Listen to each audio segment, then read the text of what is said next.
파리올림픽이 열리는 프랑스에서 한국 선수들의 반가운 메달 소식이 이어지고 있는데요. 올림픽 기간 동안 파리에서는 한국 선수단을 지원하고 또 한국 문화를 홍보하는 코리아 하우스가 운영되고 있습니다. 프랑스에 사는 우리 동포들도 한식과 K-팝 등 우리 문화 알리기에 힘을 보태고 있는데요. 한류 열풍에 힘입어 뜨거운 인기를 끌고 있는 코리아 하우스 현장을 강하나 리포터가 카메라에 담았습니다.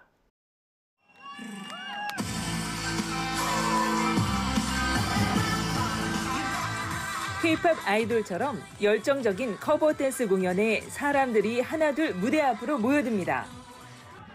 떡볶이와 만두 등 한식을 맛볼 수 있는 부스 앞엔 이미 대기줄이 길게 늘어섰습니다. 올림픽 기간 동안 운영되는 코리아하우스에서 한국 문화 체험을 위해 마련한 행사입니다. Je m'appelle Inès et j'ai passé un très bon moment ici. Il y a beaucoup d'activités qui sont typiques coréennes et comme j'adore la culture, j'ai passé un très bon moment ici. La nourriture. Je dirais mon kimchi était inoubliable. Je connaissais pas beaucoup la Corée, donc effectivement, ça me l'a fait découvrir plus et ça me donne envie d'y aller un jour, tout à fait. 코로나19 팬데믹 기간을 제외하고 올림픽 때마다 꾸려지는 코리아하우스. 코리아하우스는 그동안 한국 선수단 지원과 국제 스포츠 교류 등의 역할을 도맡아왔습니다. 하지만 이번엔 문화예술의 도시 파리에서 100년 만에 열리는 올림픽인 만큼 다양한 문화예술 행사를 곁들인 한류 컨텐츠 홍보관으로 그 영역을 넓힌 겁니다. 올림픽 기간 동안 국립발레단 공연부터 K-팝 댄스 수업, K-뷰티 체험 등 다양한 문화 행사가 관람객을 맞이합니다. 한국 선수단의 활약과 한류 열풍에 힘입어 하루에 3,000명 넘는 관람객이 다녀갈 정도로 현지 반응도 뜨겁습니다. 하루에 이제 2,000분을 모시려고 생각을 하고 있었는데 정말 많은 관심을 가져주셔서 어제는 3,400명이 찾아주셨고 오늘도 이미 3,000명이 넘게 예약을 해주신 상황이었거든요. 되게 여러 국가에서 찾아주고 계시고 있는 뜨거운 반응이 나오고 있는 상황입니다. 프랑스 동포들도 우리 문화를 알린다는 자긍심으로 부스 운영과 행사 진행 등에 힘을 보태고 있습니다. 코리아 하우스 행사 도중에 이제 제가 사회를 맡게 됐어요. 너무 많은 프랑스 사람들이 일단 한국 음식, 영화, 그러니까 K-컬처도 좋아하면서도 이 올림픽을 볼 때 이 몰입도랑 진짜 대한민국을 응원하는 그 마음 있죠. 그게 느껴져가지고 너무 좋았어요. 파리지행은 물론 프랑스를 찾는 전 세계 손님들로부터 뜨거운 관심을 받고 있는 코리아 하우스는 올림픽이 폐막하는 오는 11일까지 문을 엽니다. 프랑스 파리에서 YTN 월드 강하나입니다. 휴가철을 맞아 해외여행 계획하고 계신 분들 많으실 텐데요. 더워도 너무 덥다라는 말이 나오는 요즘 이탈리아도 극심한 폭염이 계속되면서 관광객들이 제대로 여행을 즐길 수조차 없을 지경이라고 합니다. 과거 사치품으로 여겨졌던 에어컨은 필수품이 됐고 또 온열 질환으로 추정되는 사망 사고도 발생하고 있습니다. 이탈리아 로마에서 손정윤 리포터가 전해드립니다. 오전 10시 이탈리아 로마의 야외 기온 35도. 정오가 되자 40도까지 오르더니 오후 2시 43도까지 치솟았습니다. 뜨거운 날씨에 평소 사람들로 붐벼야 할 광장은 텅 비었고 관광객들은 그늘을 찾기 바쁩니다. 거리에 설치된 음수대는 물을 마시는 사람들로 북새통을 이룹니다.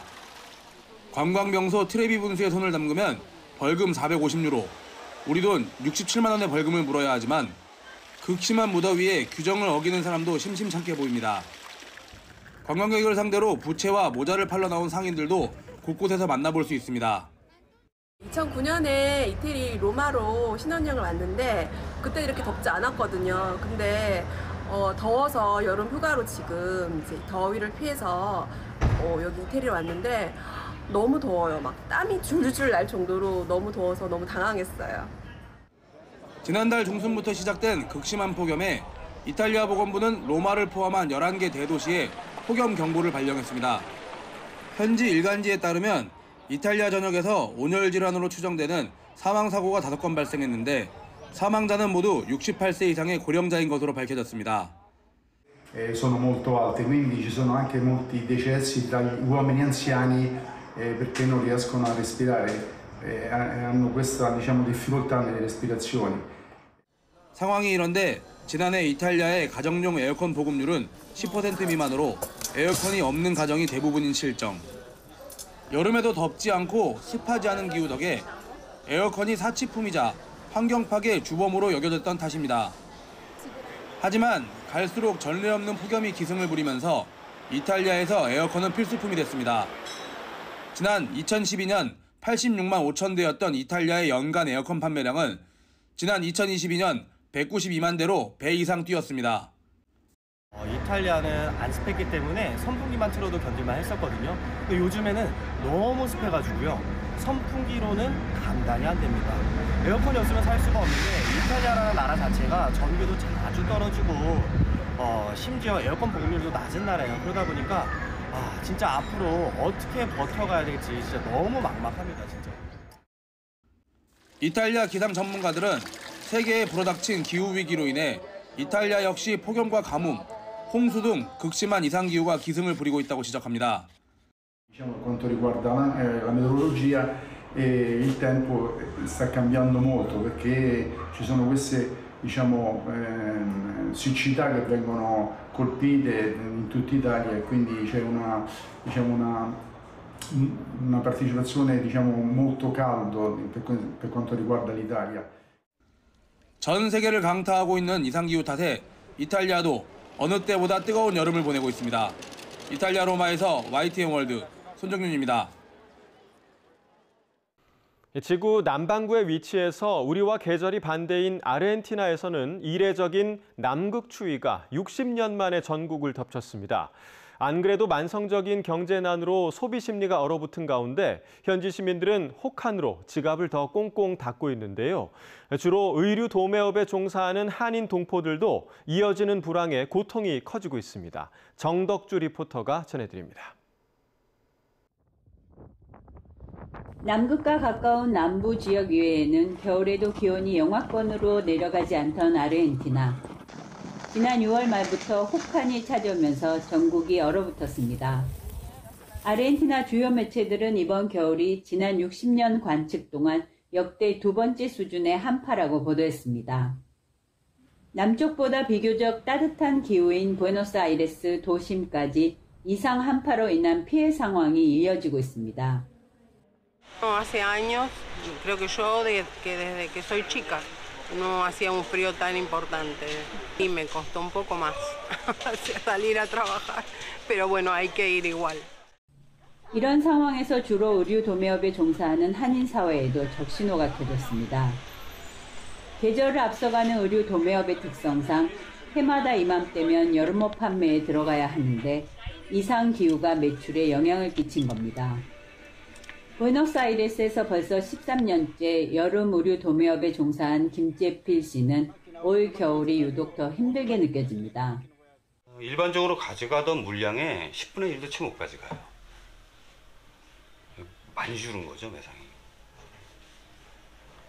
굉장히 많이 위축되어 있습니다, 현재 아르헨티나 경제가. 지난 6월 기준 연간 물가 상승률이 1년 전 같은 기간에 비해 271.5%를 기록할 정도로 오랜 경제난을 겪는 아르헨티나. 안 그래도 소비 심리가 위축된 상황에서 날씨마저 영향을 미치면서 특히 한인 의류 도매업자들은 불황을 더 체감하고 있습니다. 그동안 의복을 팔지 않던 노점상 등이 이상 기후에 맞춰 반짝 옷 판매에 나서면서 경쟁이 치열해진 것도 문제입니다. 미리 사놓고 막 이러지 않기 때문에 그 날씨에 따라서 옷도 이렇게 도매도 소매도 이렇게 같이 이렇게 팔리는 것 같아요. 추우면 추운 대로 겨울옷이 팔리고 더우면 더운 대로 지금 이렇게 겨울이지만 갑자기 날씨가 더워지면 또 이렇게 반팔 팔리고 막 그래요. 노점상들은 옷은 안 팔았었는데 지금 거의 80%가 다 옷을 팔고 있어요. Frío, ¿no? Porque a veces por la lluvia y el frío cuesta venir a comprar. Afecta un poco, como ve, hay poca gente hoy aquí, pero hoy al ser viernes tendría que estar lleno. Pero como ves, muchas veces sí afectó y mala temporada también que estamos, ¿no? 끝이 보이지 않는 기나긴 경기 침체로 안 그래도 어려움을 겪고 있던 아르헨티나 한인들. 60년 만에 한파까지 겹치면서 의류 도매업에 종사하는 동포들의 삶은 더 얼어붙고 있습니다. 아르헨티나 부에노스아이레스에서 YTN월드 정덕주입니다. 이상덕 신임 재외동포청장이 지난 31일 오전 인천 송도 재외동포청에서 취임식을 갖고 공식 업무를 시작했습니다. 윤석열 정부에서 출범한 재외동포청의 제2대 청장을 맡게 된 이상덕 청장은 주 싱가포르 대사, 외교부 동북아시아 국장 등 다양한 보직을 거친 정통 외교관 출신입니다. 이 신임 청장은 특히 지난 2022년 말부터 최근까지 주 인도네시아 대사로 일하면서 우리 동포 기업들이 어려움을 딛고 성공하는 모습을 현장에서 직접 지켜본 것으로 전해졌습니다. 이상덕 청장은 취임사에서 지금의 재외동포 사회는 경제적으로 모국과 도움을 주고받을 수 있는 소중한 해외 역량으로 성장했다며 동포들의 위상 변화가 세계 한민족 역량 확대로 이어질 수 있도록 함께 고민하겠다고 밝혔습니다. 이 청장은 아울러 재외동포청은 출범 이후 불과 1년여의 짧은 기간에도 동포정책 체계화의 기초를 일궜다며 앞으로 이를 바탕으로 750만 재외동포들의 기대에 어긋남이 없도록 재외동포청을 이끌겠다고 강조했습니다.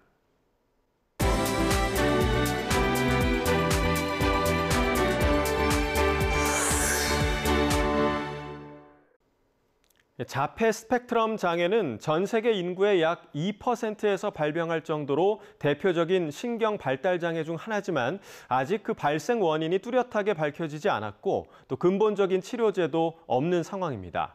이들은 의사소통이나 상호작용에 어려움을 겪기 때문에 독립적인 생활이 힘들어 평생 가족이나 기관에 의존해 살아가는 경우가 많은데요. 전 세계 한인들의 다양한 삶을 소개하는 글로벌 코리안, 오늘은 캐나다에서 자폐 스펙트럼 장애를 가진 아이들이 홀로 서기를 할 수 있도록 다양한 지원과 노력을 기울이고 있는 최숙희 씨를 만나봅니다.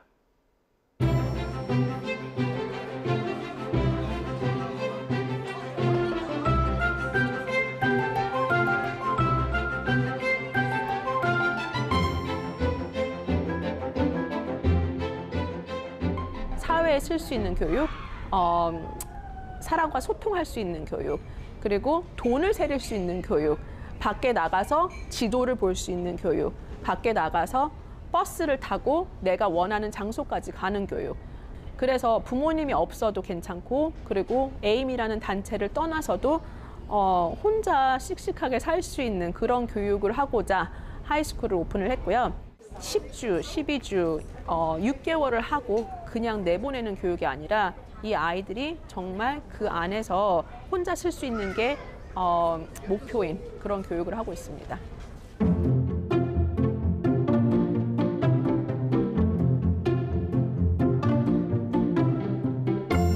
2011년도에 이 세 자폐 어린이를 둔 한 가족을 만났어요. 인도 친구였고 이민자였고 사실 그때 제가 처음에 이 친구들 만났을 때는 내가 뭐 해줄 게 있을까? 나는 가진 게 별로 없는데 어떻게 이런 사람을 도와줄 수 있을까?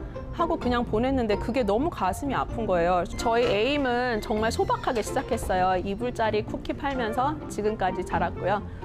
지금도 저희가 항상 밖에 나가서 하는 얘기는 큰 돈을 줄 수 있는 한 기업을 찾는 게 아니라 자폐에 대한 인식이 높아지고 사람들이 자폐 어린이들을 이해하고 그리고 작은 정성으로 더 저희를 도와주시기를 바라고 있거든요.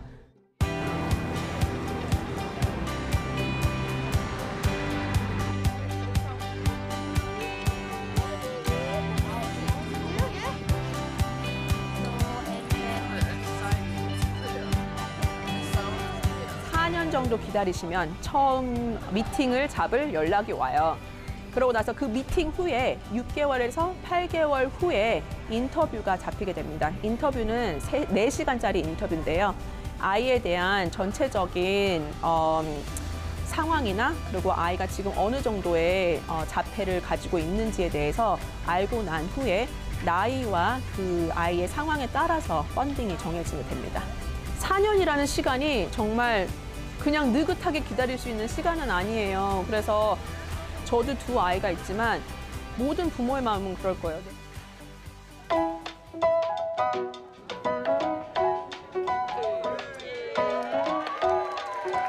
첫 아기가 태어났는데 애가 좀 많이 아픈 거예요. 열도 나고 그랬는데 그 병원에서 그냥 집에 가서 기다리면 된다. 근데 그게 너무 힘든 거예요. 가지고 남편한테 그랬죠. 감기도 힘든데 자폐를 가진 부모들은 얼마나 힘들까. 그 부모님들이 얼마나 힘드실지 저는 감히 얘기는 못하겠고 같이 그 길에서 가는 게 제가 하고 싶은 일이고 많은 부모님들이 이렇게 도와줘서 너무 고맙다 그런 얘기를 하시는데 저는 제 삶에 이렇게 의미 있는 일을 주셔서 너무 감사하다고 얘기하고 싶습니다.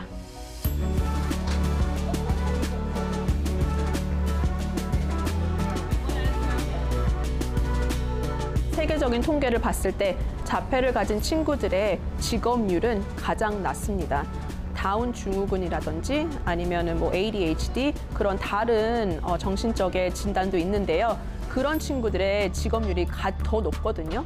평균적으로. 그 이유는 자폐 친구들에게 부족한 부분이 사회성과 언어 기술이에요. 그래서 그 두 부분은 직업의 가장 중요한 부분이잖아요. 자폐 친구들에게 일할 수 있는 공간과 직업 교육을 받을 수 있는 공간, 그리고 보통 저희 퍼블릭이나 보통 사람들과 어울릴 수 있는 예쁜 공간을 만들어주고 싶은 게 꿈이었어요.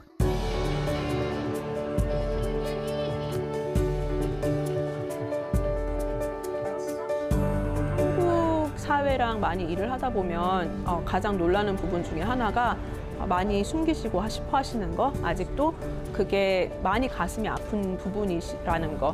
그래서 치료가 늦어지고 진단이 늦어지는 그분이 가장 가슴이 아프고 더 아이들에게 힘들어지는 부분인 것 같아요. 빨리 치료를 하고 빨리 할수록 아이들에게는 도움이 되거든요. 정말 사회는 변하고 있고 요즘은 사회의 시선도 많이 변하고 있고 정말 제 티셔츠에 써 있는 게 있어요. Being different is awesome.